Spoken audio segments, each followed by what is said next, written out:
This podcast is part of the Product League Club at the UT Dallas. Become a member of the Product League now.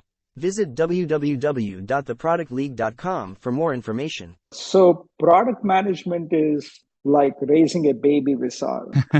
So you want the baby to look good. So the design of the product has to be good.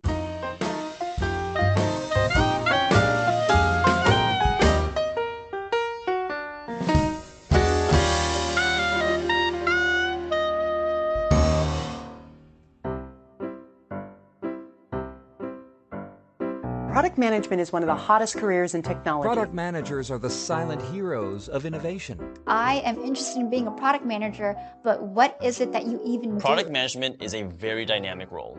There really is no typical day. It's been really hard for me to describe what I do for a living, and a lot of people are really confused Product often. management is like a black box. So you know about it, you hear about it, but you don't really know what's inside. You don't know really what it entails. The short answer is that product managers build.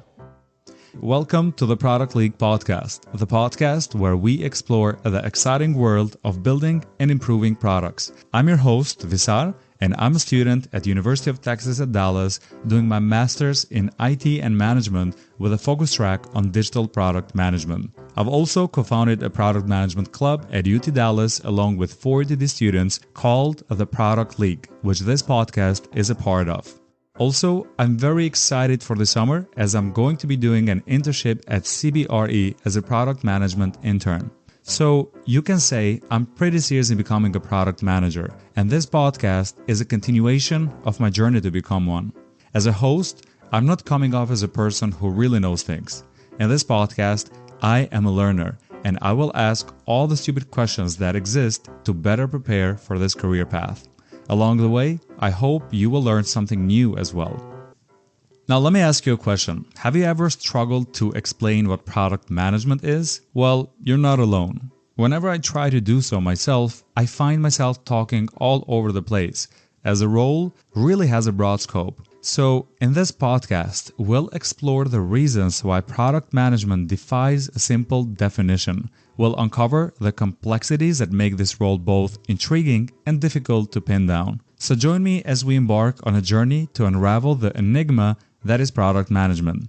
Whether you're a product manager looking to sharpen your skills, you're a student who wants to be a product manager, or just someone curious about this dynamic field, this podcast is your compass for understanding the multi-faced world of product management. But before we embark on our journey, if you are a UTD student, I'd like to introduce you to the Product League Club. Join us and let's grow each other into successful product managers. Hey, I am Anisha and I want to become a product manager because innovation excites me. I want to understand and work towards building customer-centric products. I got a chance to meet some very passionate product enthusiasts at the Product League. So if you're looking to find like-minded people along your product journey, then the Product League is definitely the place to be in. Join Anisha, me, and many more aspiring product managers. Visit the website www.theproductleague.com and become a member now.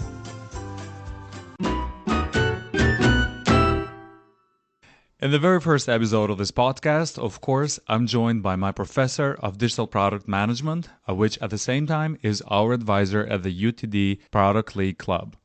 My name is Dr. Vasant Gondhalekar, and I've been an aerospace executive for 30 plus years.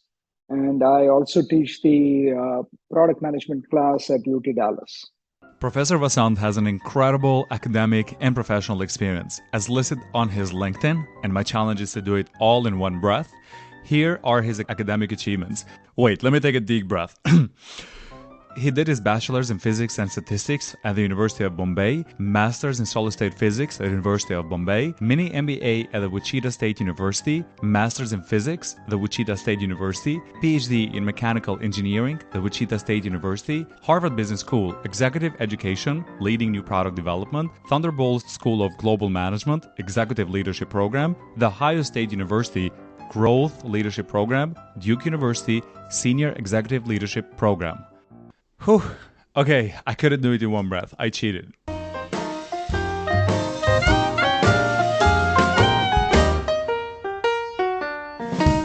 you have an incredibly rich background in sales, in product management, in aerospace, among others.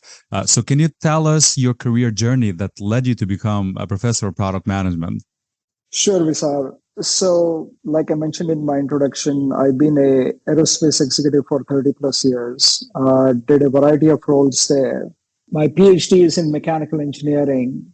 Now, as the world changed and internet came about and digital technologies started to take off, I needed to diversify, and that's how I got into the digital technologies and digital transformation. And there came a point in time where I felt like I needed to expand my horizons, and the best way sometimes to do that is get into a sales role. So I have been a P&L owner for the last 10 years now, working with variety of different aerospace customers. And part of that job was to really understand the digital transformation journey a lot of my customers wanted to take. And so it became a great way for me to learn about digital products, digital transformation, upcoming digital technologies. And that's how I really acquired my experience in doing product management, understanding different ways to craft the business case, see what products would be viable for the future. And that's how I gained my expertise in digital product management. And one way to keep distributing that knowledge or imparting that knowledge is by teaching a class. And that's how I became a adjunct professor at UT Dallas. That's awesome. And we're all so happy that you decided to become a professor. So I took your class, and the majority of listeners probably are taking, but maybe they are considering on taking your class. So before we go to what is product management, what is it that you teach in the digital product management class? And why should students aspiring to become product managers should take it? So what I do in the digital product management class is I cover the entire product life cycle. I start by why product management is important in today's world and why will it stay relevant even in the future. I talk about the roles and responsibilities of a product manager. How do you design a product? How do you develop business cases, sales and marketing? Why aftermarket becomes important once you roll out the product? And how does really a product manager work with variety of different functions? Because there are so many different teams that play a role in product management. So I cover the entire gamut, so to speak, from womb to tomb. And so that's really what I cover in my digital product management class. Professor, so I started off this podcast with several people who are product managers, explaining how hard it is for them to tell others what do they do, explaining how hard it is to define product management, going straight to the definitions maybe. What is product management and how would you define it to someone new in this field with your words? And I'm sure there are a lot of definitions, but what's your definition of it? Product management is like raising a baby, Visar. So you want the baby to look good. So the design of the product has to be good. You need to have good design team. You want the baby to be smart, so you have to use the right technologies. And then you don't want the baby to grow up and become a menace for the world, right? You want the baby to grow up and become a responsible adult. And so you have to make the product safe and secure so that it doesn't create issues for customers, for people, for this world. And then, of course, you want the baby to also grow up and be successful. So you need to make the product very intelligent, sell it, market it properly. And then lastly, you want the baby to stay healthy, right? I mean, these are all the basic attributes that you want the baby to have as it grows through its own life cycle. So if you want the product to stay healthy, then you have to make sure you keep it up to date with the changing world and technology. So to me, product management is like raising a baby. That's the best way to describe it to someone who is new to this concept. I love this analogy. Wow. So, I mean, yeah, the raising a baby is, again, like very general and for people who want to become product managers. But also myself as a student, I've always wondered, yes, I understand the definition, but 8 hours in a day, you have to sit in front of the desk, you have to work. What are some key responsibilities that could arise? Is it like going to meetings all the time? Is it working with development? Can you tell us what 1, 2, 3 key responsibilities? Because I'm sure beyond that, every company has different responsibilities. Sure. So the key responsibilities is really to manage all aspects of the product, right? So you have to work with engineering that is designing the product. You have to work with the UI UX team so that your products looks very appealing. It's very intuitive for the customers. You are working with the business development teams because you want to start gauging how the market is going to receive your product. And marketing at that point in time also becomes relevant, because if you don't market the product correctly, the business development team or the sales guys aren't able to sell it. And then as the product matures, you want the customers to keep wanting more and more of that product. That's when aftermarket comes in. So really, the day in the life of a product manager is dealing with all these different functions. And while doing all this, you have to make sure that the business case for the product is healthy, meaning you're going to keep making profit, you're going to grow the business. And so the financial aspect becomes important. You're talking a lot about your product with the customers. You're talking with the internal teams. You are giving briefings to the press. So you name it, and all of that becomes part of the product manager's day, depending on just what events are happening that given day. Are you talking to the engineering team? Are there design issues that you want them to improve? Are you getting the sales team pumped up to go sell the product? Or are you just marketing the product either in the digital media or in conferences or whatever the marketing plan is? So you are really getting to work with all these different functions. And that's really what I loved about product management. Even though my PhD is in mechanical engineering, I'm not the type who can just sit at the desk all day long. Yeah. I like to go talk to different people and understand their worlds and make sure that the product I'm heading is going to stay relevant. So it's really talking to all different types of teams and customers and people and at events and in press briefings. That's really what a product manager does. And this already sounds too dynamic as role. And you mentioned all these functions. Of course, there should be a lot of skills. And I know that this question could be broad, but what do you think are the key skills, at least the key ones and qualities for aspiring product managers to have or to work on developing? You're right. One person cannot do it all, right? You cannot have in-depth knowledge of engineering, or you cannot have in-depth knowledge of UI UX. You won't have in-depth knowledge of managing the project or become a project manager in life. You won't be able to do all of this. So the best way to describe is you have to become the jack of all trades, but master of none. Meaning you need to understand all these disciplines somewhat, but you don't need to be an expert in it, because that's why all the expert teams are working with you on your product team. How do you make this happen, right? When you are working with so many different functions, so many different skill sets, I always say that a product manager needs to have sweet tongue. Because if you cannot get people, that's very key, Visar, in a product manager's role. Because if you cannot rally the teams around you and your vision and your product, you're not going to succeed. So you need to be able to have patience, understand everybody's viewpoints, negotiate where needed, talk in a way that people want to pay attention to what you're saying. Be that leader that can take the product to the end zone, right? That's really the skills that a product manager should have. Understand the different technical functions, but you don't have to be a master at it. You just need to understand them enough so that you can have relevant conversations with each of these different functions. That's interesting, and I really love the concept of sweet tongue. And in some way, it kind of gives me a pressure to be liked as a product manager, like be likable. That's an additional pressure that I feel like product managers are having. Do you agree with that? Absolutely. Because what happens is, as a product manager, you're not really, while all of these functions are part of the product team, you have to develop the skill to unify them, rally them around a common cause. So you're leading them by influence and not because they are like direct line reporting into you, right? You're not the direct boss of any of these functions. So you really have to unify them around a common cause. And if you are able to do that, the product can be really, really very successful, because then all of them now have the same end goal, right? That's really what you need to do, is create a common vision around the product for all these different functions.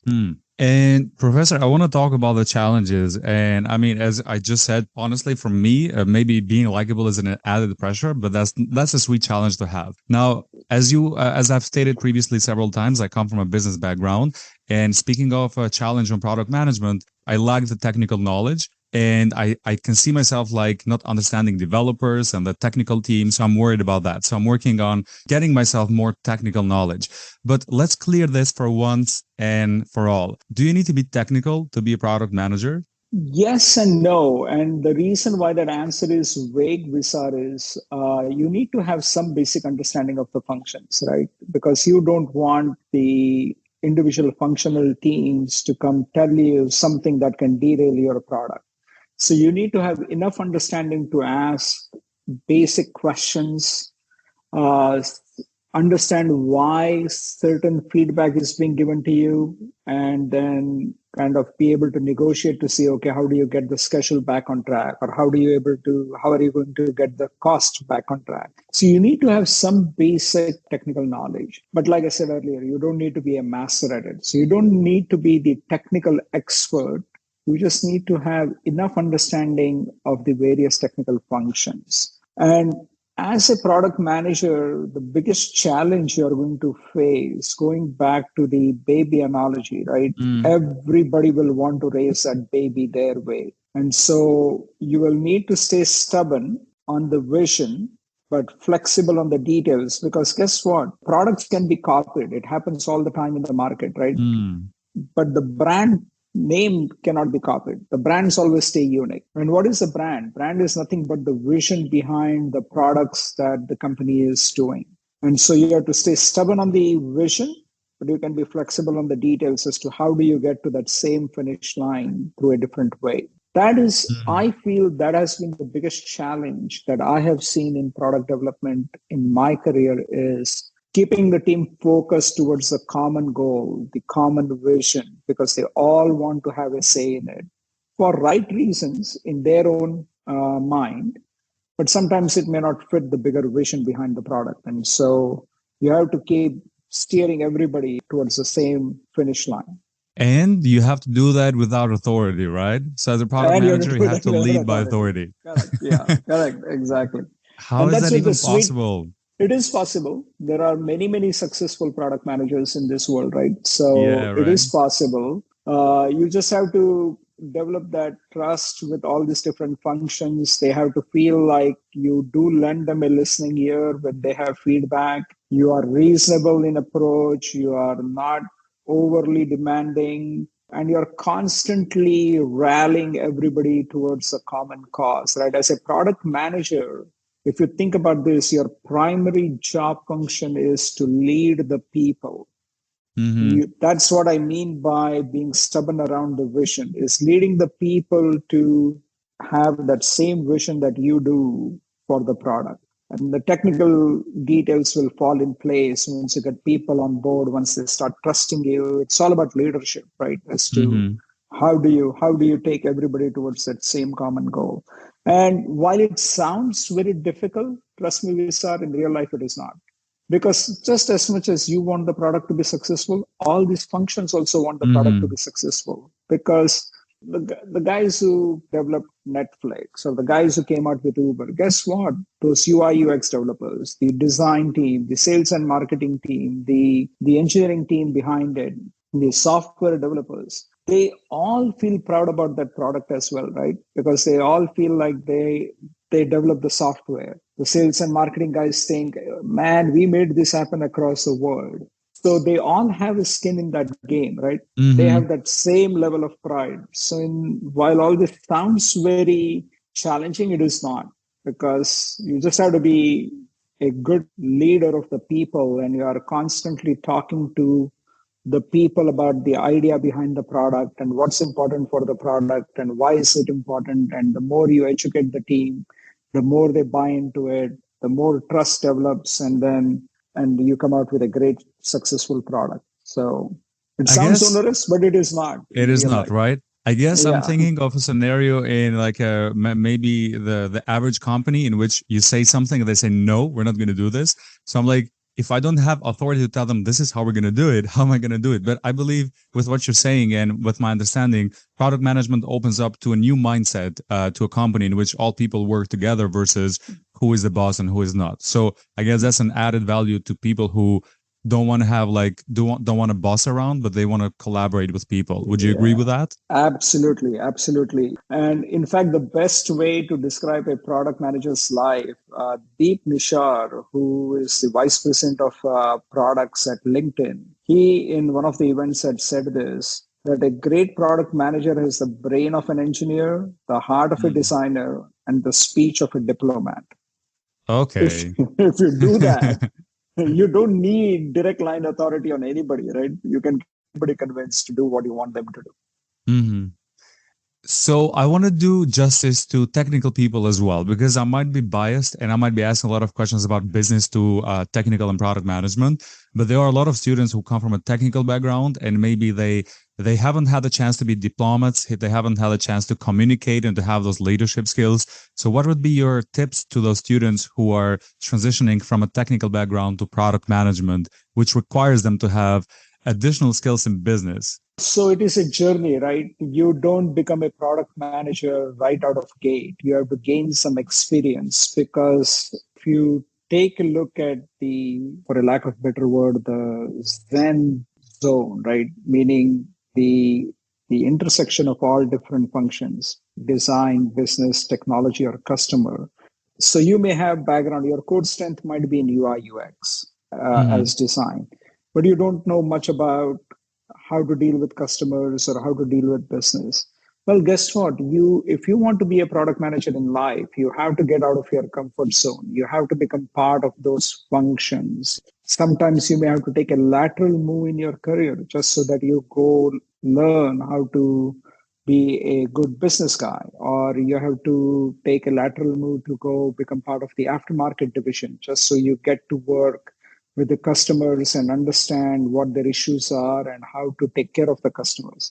You have to develop this experience. And as part of that journey, you will start recognizing what things are you able to do naturally, and what are the things that you're going to have to acquire those skills. And in almost all companies, they have a lot of internal training that goes into making the product managers as well, right?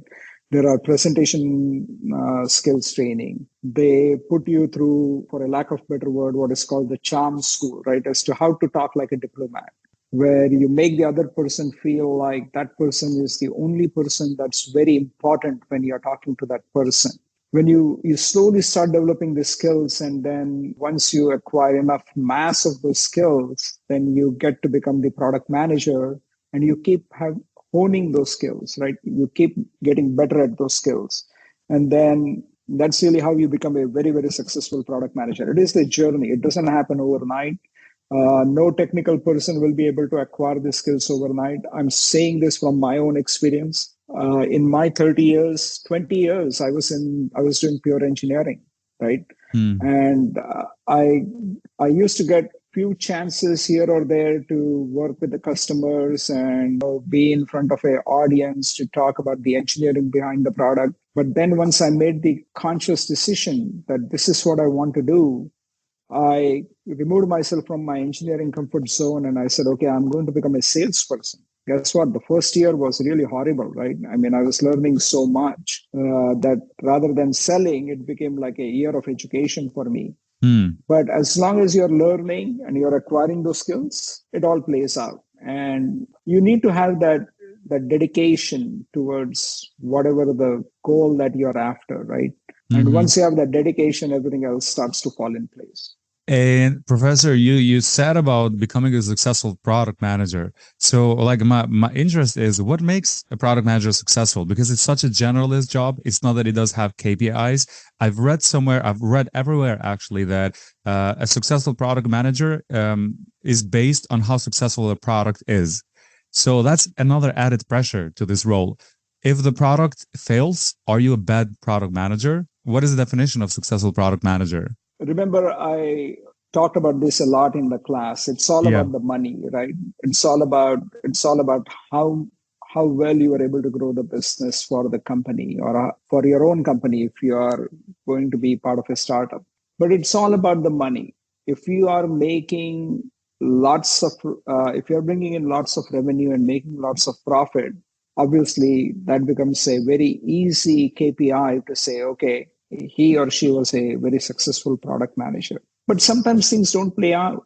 We have all seen this, right? Over and over again in life. Yahoo was the biggest thing in this world, only to be taken over by Google at some point in time. That doesn't mean that the Yahoo team suddenly became stupid overnight. It is just that their products didn't stay relevant with the changing world and somebody else kind of came ahead in the race.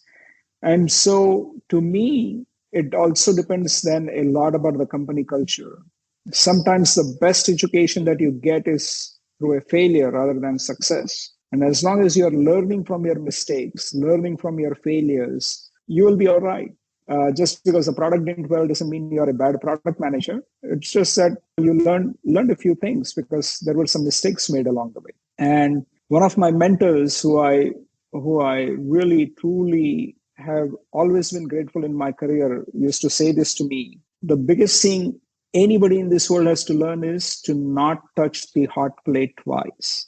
When you touch the hot plate the first time, you didn't know the plate was hot and you got burned. And the second time you touch the hot plate, then you have to think, right? Like, did I not learn from the problem mistake?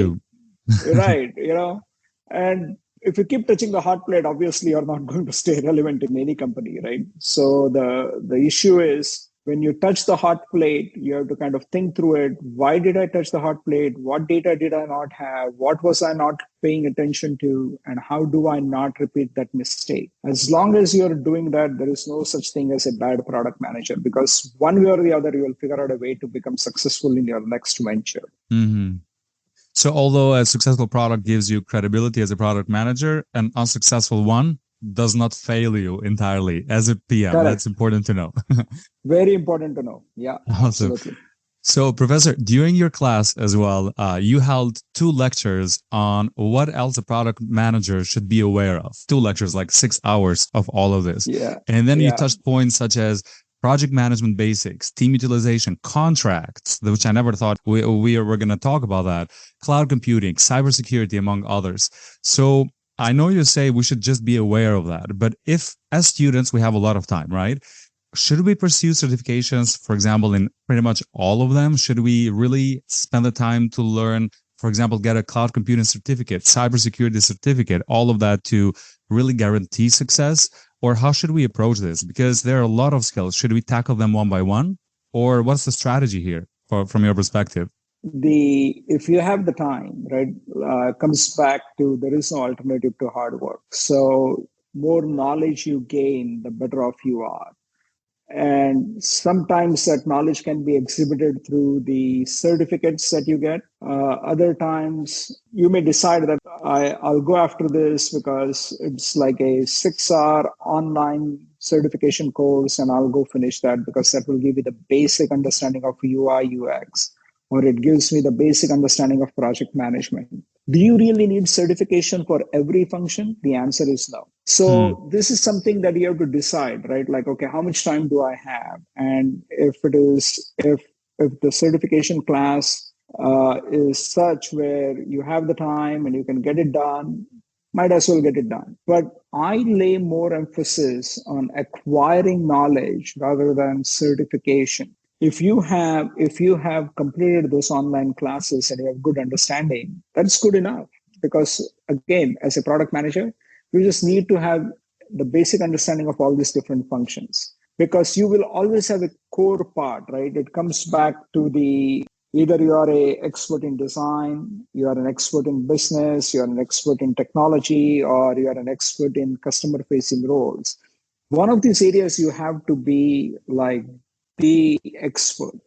I mean, that's where you should be focused on, right? Like if you want to be in product management, pick one of these areas and really become good at it, and then acquire basic understanding of the remaining functions, right?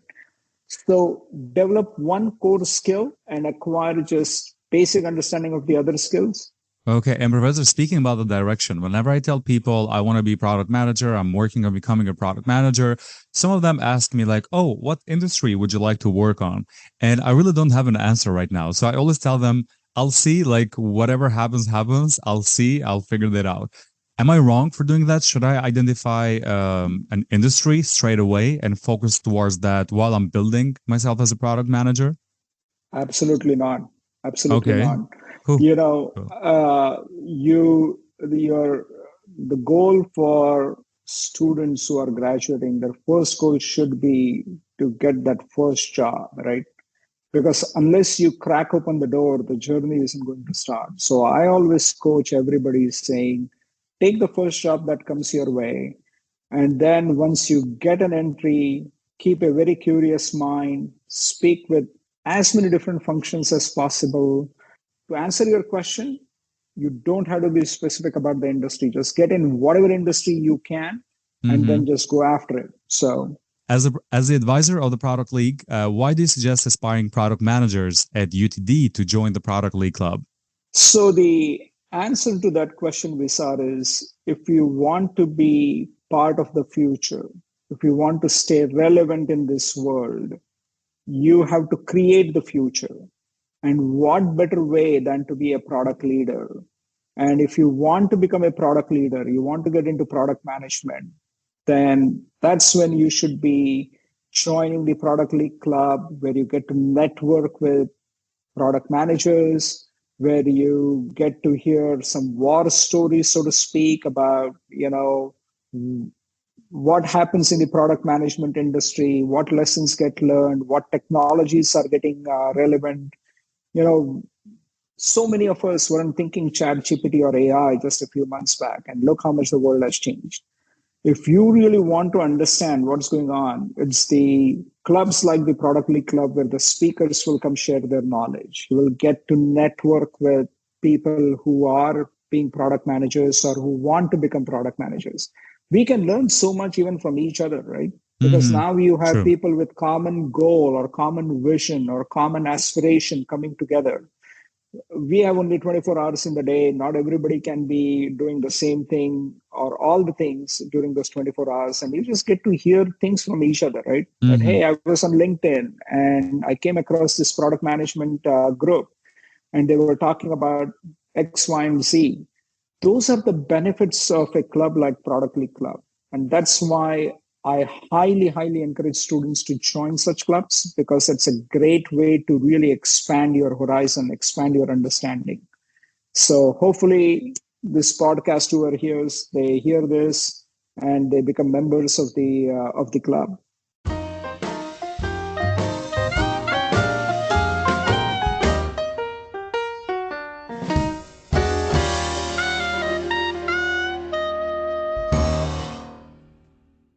This is the end of the interview with Professor Vasant. I hope that by now you are able to understand what product management is, and you also know what are the next steps you should take to become a successful one. On my second episode, I'll be joined by Chase Rivera, a senior consultant in Deloitte and also a senior product manager, and we're going to discuss why become product manager. And I always ask them, I'm like, okay, well, like, why? And I've had really bad answers. I've had people say, I want to do strategy. And I'm like, okay, like, great. What do you mean by that? And, strategy just sounds sexy on paper. And there's a lot of strategy in product management, but it's not product management, right? Also, Chase is going to share tips on how to better answer that question so that you can step in the doors of companies such as Deloitte, among others. Stay tuned, and thank you for listening.